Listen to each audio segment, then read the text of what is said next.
Hyvää päivää ja tervehdys täältä Budapestista. Olemme täällä National Institute of Psychiatry, eli tämmöisen psykiatrisen sairaalan, kansallisen psykiatrisen sairaalan edustalla. Ja meillä on täällä Gabor Combos, jota aion haastatella. Minun nimeni on Marjo Vallimies ja toimin tässä matkanjohtajana. Okay, Gabor. Who are you and what are you going to? What are you doing? I mean, your profession or education.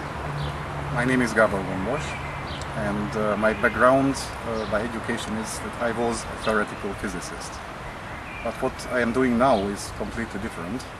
I am working in the field of human rights of persons with mental health problems and persons with intellectual disabilities. Because my more important background is that I myself was a user of psychiatry, and I survived a very difficult period of psychiatry in Hungary. Unfortunately, my mother didn't survive.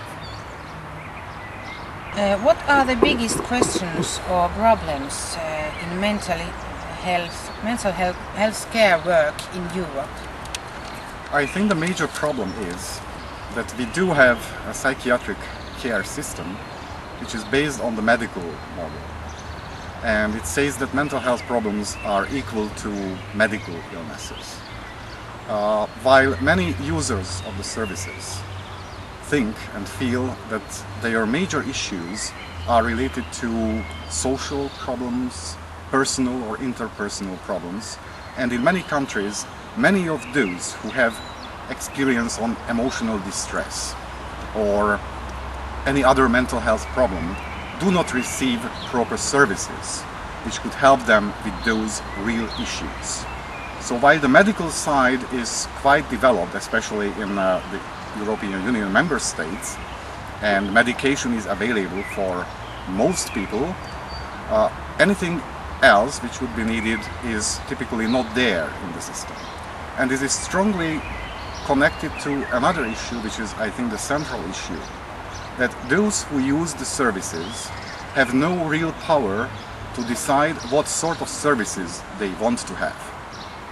The existing services are designed by the professionals, and in many cases the professionals, the leading professionals and policymakers are not interested in the experience, the experiential expertise of the users of the system.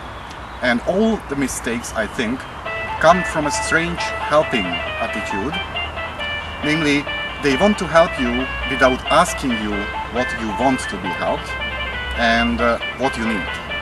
And it should be in the opposite way.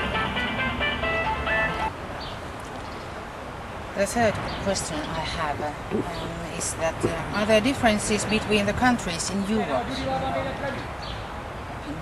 Yes, I think there are differences, because especially if you look at the system in the most recently acceded European Union member states like Bulgaria and Romania, then you can see that hundreds of thousands of persons with mental health problems are institutionalized. They are forced to live their life in institutions.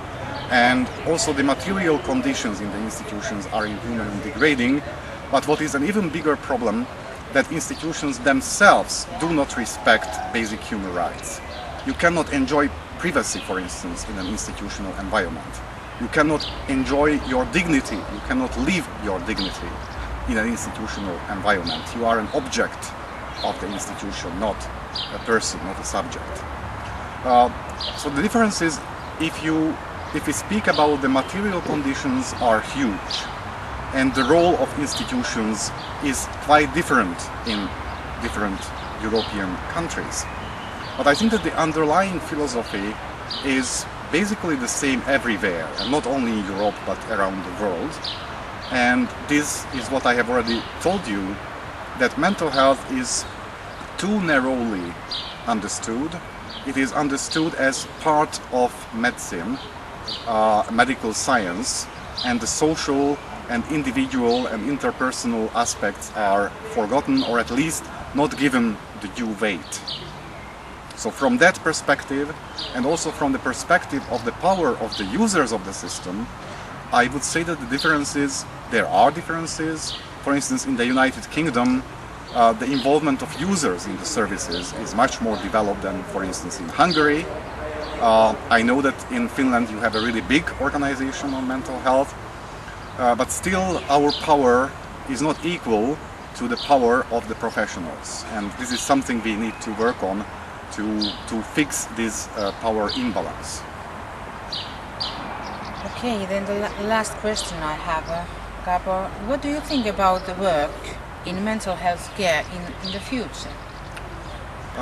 Well, I can see two futures. One future is the realistic near future, and that's not too promising. That's what I need to tell you. In Europe, in that Europe where we live right now, where social values are not given the due weight, where money and trade are the central concepts and nothing else, we cannot be too optimistic. But another future is a vision which I think part of reality, and we need to work together to make sure that it will be the long-term future for mental health services in Europe and in our countries. That's a much less industrial-looking system, which is based on the experiences of the users of the system, where the users' needs are met in a very individual way, not like in a factory, in an industry, but really personalized way. Very alternative services will be available, and persons will have a real opportunity to make their choice. Which service, what sort of a service I want to use, and which one I do not want to use. But in order to make this dream a reality, we need to work together. And when I am telling this, I am thinking on different alliances. Users and former users of services need to work together, not only in our respective countries, but in the European level, in the European arena as well. But also we need to find allies, and we need to understand that support workers, those who we often think are on the other side, are not necessarily on the other side.